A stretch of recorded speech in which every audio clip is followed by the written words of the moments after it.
सर्वोच्च न्यायालयाचे सरन्यायाधीश माननीय भूषण गवई साहेब, कार्यक्रमाला उपस्थित असणारे राज्याचे लोकप्रिय मुख्यमंत्री देवेंद्र फडणवीसजी, मुंबई उच्च न्यायालयाचे मुख्य न्यायमूर्ती माननीय श्री चंद्रशेखरजी, उपमुख्यमंत्री माननीय एकनाथराव शिंदेजी, शिवेंद्रराजे भोसले, महाअधिवक्ता वीरेंद्र सराफ, सर्व उपस्थित उच्च न्यायालयाचे सन्माननीय न्यायाधीश, सर्व जिल्हा न्यायाधीश, उपस्थित सर्व वकील, त्यांचे सगळे सहकारी, प्रतिष्ठित नागरिक बंधू भगिनींनो आणि माझ्या तरुण मित्रांनो, आजचा दिवस हा आपल्या महाराष्ट्र राज्याच्या न्यायव्यवस्थेच्या दृष्टीनं अतिशय आनंदाचा, अभिमानाचा आणि ऐतिहासिक अशा प्रकारचा दिवस आहे.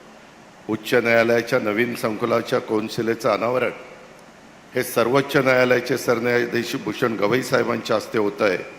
ही राज्याच्या दृष्टीनं अतिशय गौरवाची अशा प्रकारची बाब आहे. मुंबई उच्च न्यायालयाच्या 150 वर्षाच्या वैभवशाली इतिहासाचं हे एक नवं पर्व आहे.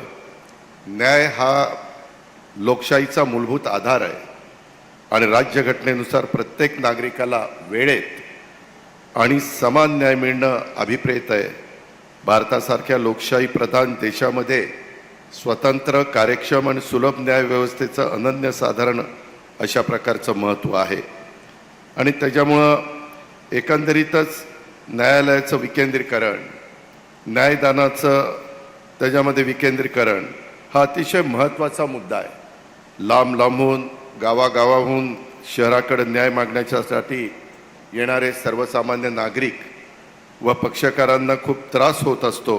या सर्व गोष्टीचा विचार करून आदरणीय भूषण गवई साहेबांच्या मार्गदर्शनाखाली महाराष्ट्र सरकारने कोल्हापूर येथे सर्किट बेंचची स्थापना केली.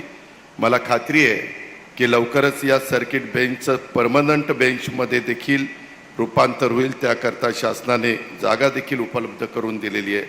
अशा परिस्थितीमध्ये खऱ्या अर्थाने भारतीय राज्यघटनेचे शिल्पकार डॉक्टर बाबासाहेब आंबेडकरांना अभिप्रेत असलेला न्याय सामान्य माणसाला व नागरिकांना मिळावा याकरता आपलं शासन आपल्या परीनं पूर्ण प्रयत्न करत आहे. त्यामध्ये तसं पाहिलं तर सन 1862 स्थापन झालेले हे उच्च न्यायालय ब्रिटिश राजवटीतही भारतीय न्यायव्यवस्थेचं एक प्रतीक मानलं जात होतं. आज स्वतंत्र भारतात न्याय अधिक सुलभ, पारदर्शक आणि तंत्रस्नेही बनवण्याचा शासनाचा प्रयत्न आहे. मुंबई उच्च न्यायालयाचा खूप जुना इतिहास आहे.